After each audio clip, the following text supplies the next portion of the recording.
Hello and welcome back. We're watching another weathering tutorial, and in this video we're going to be taking a look at creating rust bleed effects and faded paint effects as well. So the Mark 1 we're going to do the rust bleed effects on the roof, and the Bachmann GUV we're going to concentrate on doing the faded blue effects on that model. So before we get started, we've got to prep both models. For this we're just going to mask off the body sides just to protect that from any overspray. And the GUV will take that one apart and we'll get all the glazing removed from that.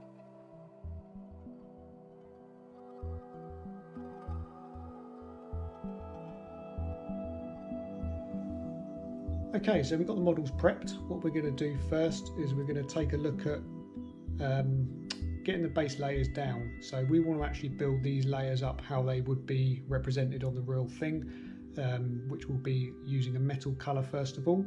And then we go into things like the rust, the primers, and then obviously all the top coats. So all the paints we're going to be using throughout are going to be from the Vallejo Model Air range, and these are great for airbrushing. Chosen gunmetal here, and we'll get this one in the airbrush and applied to the body sides of the GUV and the roof of the Mark 1.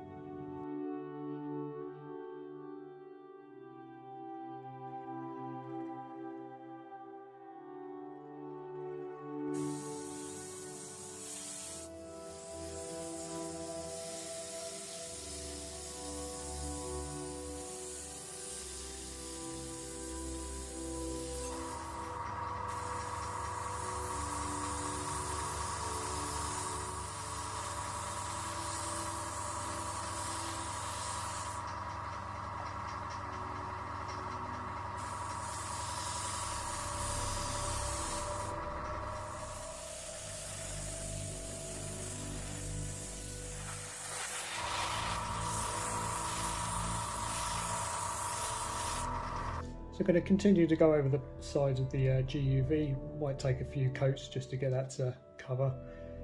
Just apply some, leave it to dry for 5-10 minutes, but then give it another coat until you've got a nice solid cover. Once you've got both models completely covered, we're going to set these aside, and you want to allow them to dry for up to about an hour before we move on to the next stage.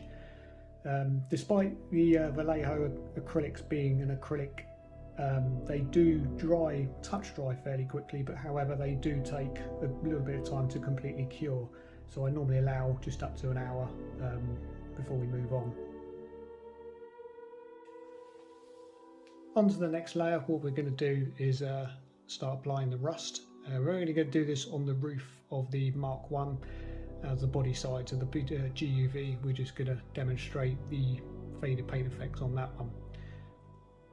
For that we're going to be using some good old trusted Humbrol weathering powder in rust and dark earth, and I normally have a little pot just mixed up, orange on the one side and the brown on the other, and a bit of a mix in the middle.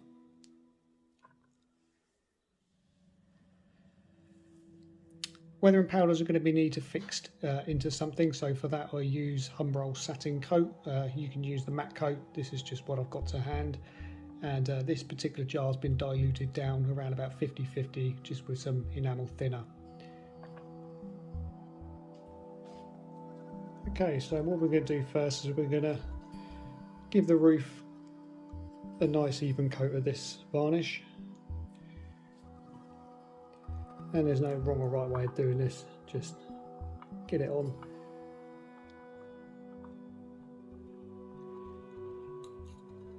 As we're going to aim for a complete coverage of rust, we're going to do the whole roof, but if you specifically want to just pick out small areas, say for example where the roof vents are, then you can just do small spots in various locations. As this is slightly thinned, it will dry fairly quick, so we got pretty much a working time of around about 5 minutes to do this and apply the weathering powders. And then we're just going to use an old brush, get into the rust powders, and we're just going to start stippling these onto the roof.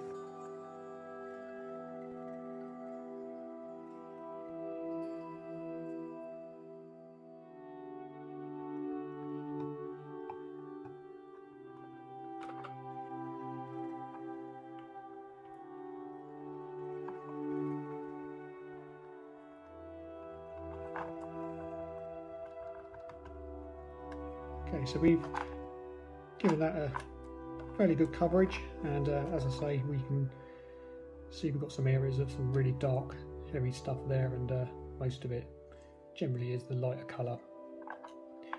What we want to do now is just leave this to dry, give it about half an hour, and hopefully all those weathering powders would soak down into the varnish, and that will act as a fixer. Okay, so now we've left this to dry, what we want to do now is just going to take the table away, and we actually want to reduce some of the texture on top of this, as when we start putting paint on this, because there's quite a lot of powder, it's going to leave too much of a texture. So I've got myself reasonably stiff, but I suppose halfway between soft and stiff will do. Nice little brush, and we're just going to sweep off the powders.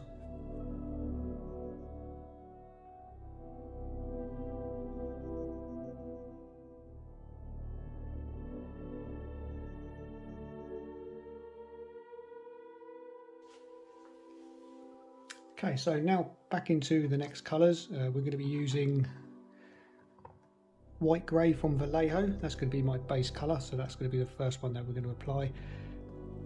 And then after that we're going to use neutral grey. Now again, we're back into the airbrush, as there is no other way really of applying the paint to the surface of the rust other than airbrush. You certainly wouldn't be able to brush that on, otherwise you just end up in a bit of a mess.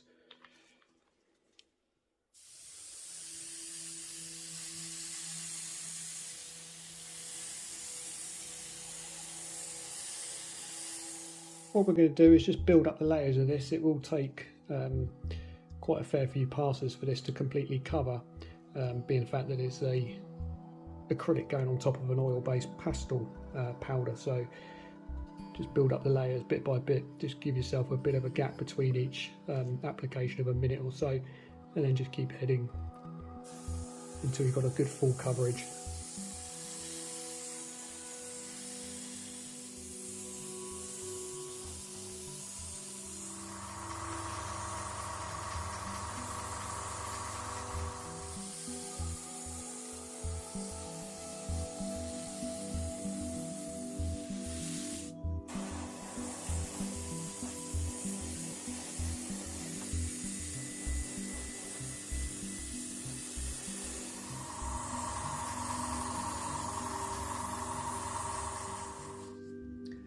So there we go, we've now given that a adequate cover. What we're going to do is just leave it to dry for up to about an hour. This will allow this coat to cure enough before we move on and put the neutral grey coat over the top of this. Right, before we move on to applying the top coat to the model, what we're going to do is just get our removal aid ready to go. And I'm sure many of you know that I use diluted isopropyl alcohol and water for this. We're going to actually do 3 parts water and just 1 part isopropyl at this point.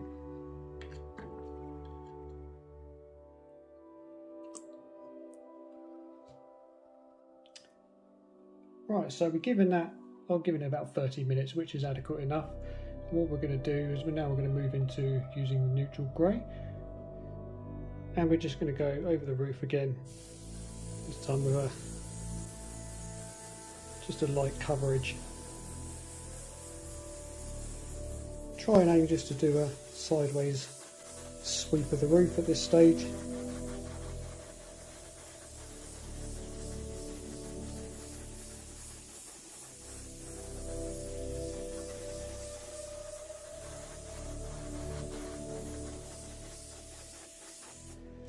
And along these edges.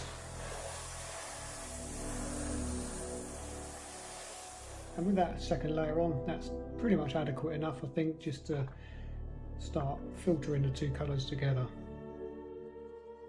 So with the isopropyl alcohol and water mix, I've started off with a bigger quantity of water, as at this stage the last thing we want to do is strip back down through the layers too quickly. So test a little area first, and if the strength isn't strong enough, then we can always increase the isopropyl alcohol into the water until the consistency is just right.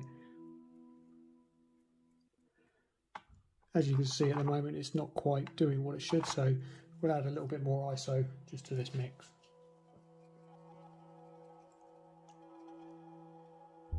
Now the idea is, once you've got this airbrushed on, it's a case of working along straight away into the isopropyl alcohol, and we're aiming just to try and lift some of that grey and filter the colours together and just give some natural variation in the two colours.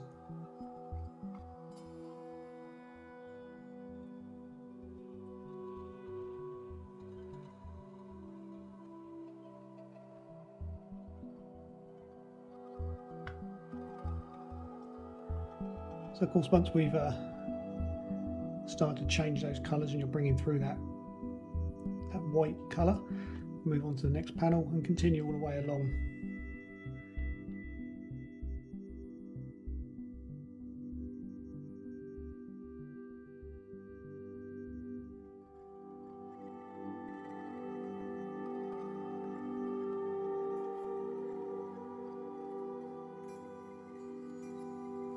So there we go, we've worked our way along the roof, and as you can see, you've got some nice tones going on there where the colours of the two are giving us that sort of nice worn sun bleached effect, and it's kind of filtered the two colours together.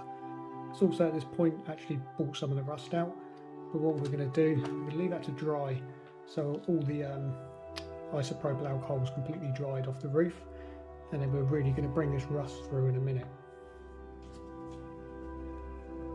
So to pull this rust out, we're going to be using some Humbrol enamel thinner, and you want a reasonably soft brown brush. So what we're going to do is just load the brush up with some thinner, and you want to avoid brushing this and just get in there and stipple this thinner straight over the roof. This will eventually break down through the surface, and it will actually bring all those rust powders out through all the paintwork.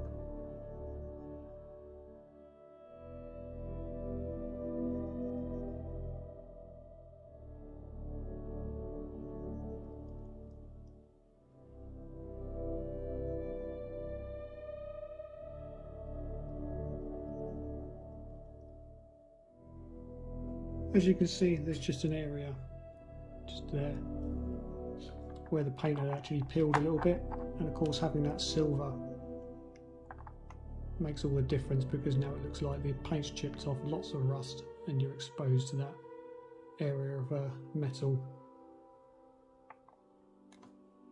So there we go, that's taken me a good sort of 10-15 minutes just to bleed all that weathering powder out through the paint, and we got some really great effects going on there. So with this now, once we've left it to completely dry, I will seal all this lot in with a gloss varnish before carrying on with any other weathering tones on top of that. So at this point, we've now finished off the roof. What I've done is I've given it a coat of gloss varnish, and I've also just gone over the top of that using some Vallejo air in dark earth, just to weather the tones down just a touch. There's furthermore methods and stuff we can do to this. There's things like weather washes and various other bits and pieces that you can find out in previous videos. For the GUV, we're going to return back to that in the next episode and take an in-depth look at how to create multi-toned faded blue effects. We're going to be using up to around about 4 different layers on this one, and we're going to show you through the process of how to blend and filter those tones together, so look out for that next video.